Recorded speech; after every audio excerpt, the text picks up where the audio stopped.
your brothers from the American Indian Movement and go to Wounded Knee and make your stand there.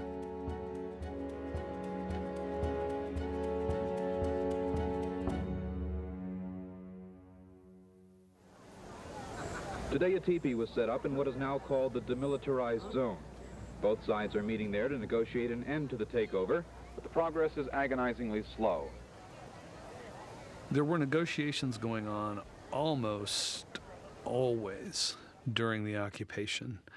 Attempts on both sides to reach some sort of agreement. Government negotiators were uncompromising.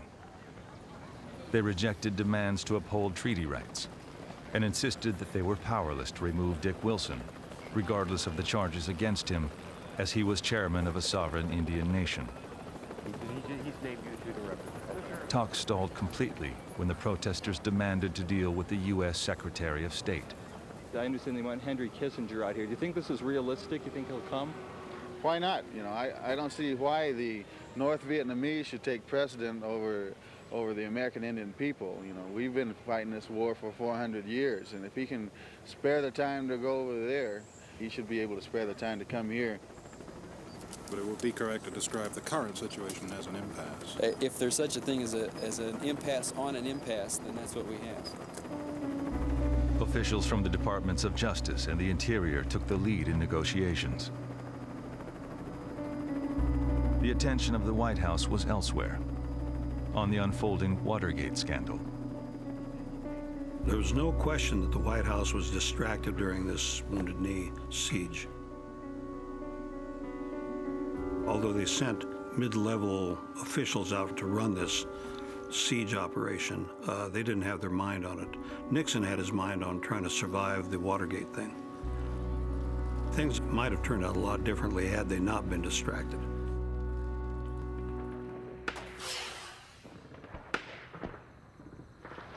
Turn that light out! Within Wounded Knee, the days were relatively calm, while the nights exploded with gunfire. Just take these unarmed men and tell them... Turn that damn light out or I'll shoot the out. They were shooting machine gun fire at us, tracers coming at us at nighttime, just like a war zone. We had some Vietnam vets with us. And they said, man, this is just like Vietnam. There was actually a third force at Wounded Knee, in addition to the Indian activists inside of Wounded Knee and the federal marshals and FBI agents surrounding Wounded Knee. And that third force was the Goon Squad. What is the mood among your people at this time? They're very ticked off. What are they doing right now? Shining their guns up. As tribal chairman, Wilson wielded supreme authority on Pine Ridge. He erected his own roadblocks outside the federal perimeter. Even U.S. officials had to go through him. As far as you're going? Well, I want him to go in. You're going to have to get Wilson. Well, then you'll have to get him, because I'm taking him in. And you're who? I'm Wayne Colburn, the director of the U.S. Marshal Service.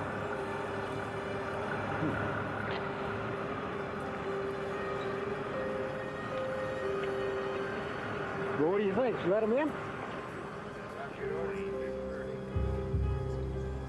These goons were armed, and they frequently got in between the federal lines and the Wounded Knee perimeter and shot in both directions with the intent of provoking firefights because they were angry that the government didn't go in and take over Wounded Knee.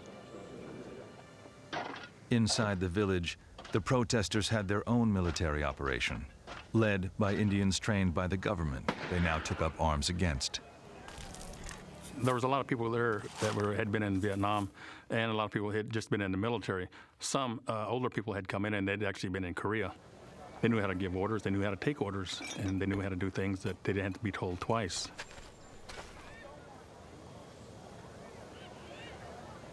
I knew we were making history for our people. It didn't all happen in the 1800s.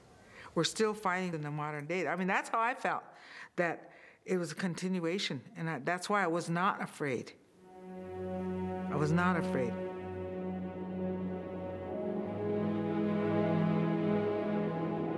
In the 19th century, the Lakota fought furiously to defend their territory against relentless American expansion. In 1868, embattled Lakota chiefs signed the Fort Laramie Treaty to protect more than 30 million acres of their land.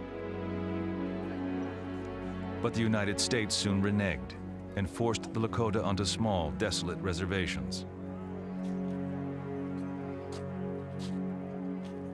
Americans like to think that American Indian history is something in the past. I'm one generation removed from the genocide of my tribe. And every tribe in this country has a time of horror. I mean a time of absolute horror when they were confronted by this invader. And some have happened almost 500 years ago. But as they come across the plains, our time of horror came in the late 1800s, and we remember it very well. In the frigid winter of 1890, Chief Bigfoot was leading a group of Lakota, mainly women and children, to shelter on the Pine Ridge Reservation. On the morning of December 29th, they were attacked by the U.S. Army on the banks of Wounded Knee Creek. My great-grandmother is Katie Warbonnet. She was a survivor at Wounded Knee. When the shooting broke out, she and her sister got Kiksawi, ran down into the ravine and made it to some plum bushes. And she could hear the firing and hollering, and then finally it was quiet. More than 300 Lakota people lay dead. After remaining untouched in the ice and snow for 3 days, they were buried in a mass grave. The massacre would mark the brutal end of centuries of armed Indian resistance.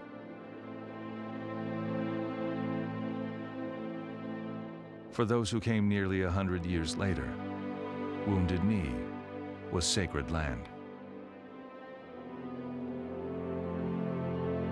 I walked over to a gully and I picked up some sage and I went and washed myself and I prayed to those ancestors that were there in that gully.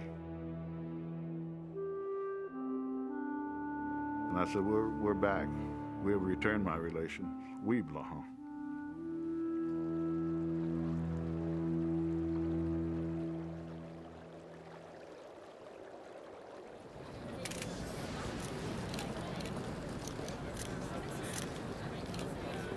This is where the television crews await the hour-by-hour events in Wounded Knee. This privileged position is protected by the Indian chiefs. Clearly, the chiefs are anxious that this rebellion and its outcome receive as much publicity as possible.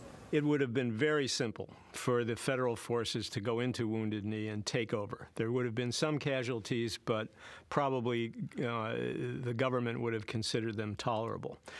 What made it so interesting was that the Indians existed underneath a protective bubble of publicity and shame, because everybody knew that this was the site of the last massacre of the Indian Wars, and the last thing the government wanted to see was a massacre on the same site.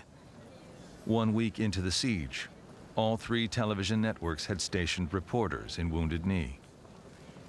Polls estimated that more than 90% of Americans were following the crisis on the nightly news.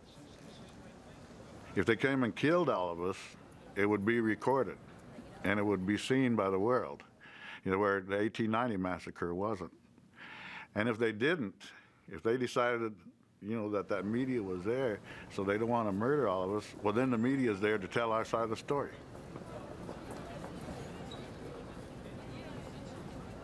They wanted this stoic, American Indian man with a gun. America's picture of the Indian. We didn't care, as long as the word was getting out.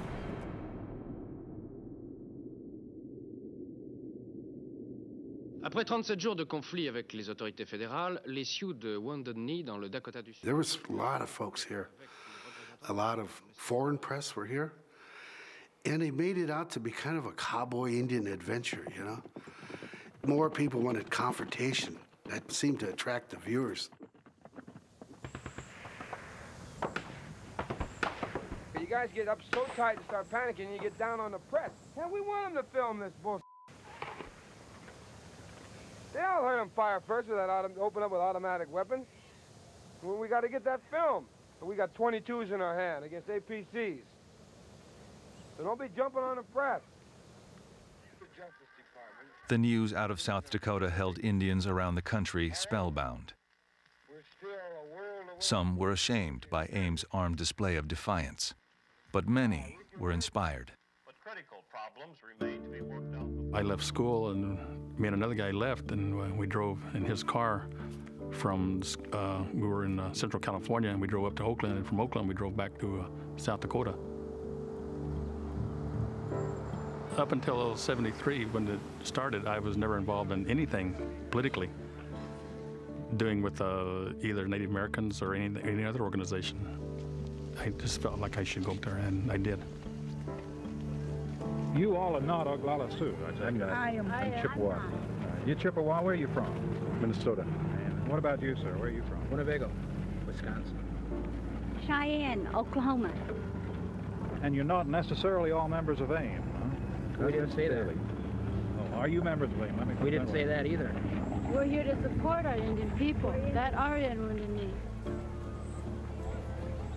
This generation of Indians in the late 60s, early 70s, who for the most part, they've been to boarding school or their parents have been to boarding school, which was explicitly about getting Indians off the reservations, to not be Indian, to not speak their language.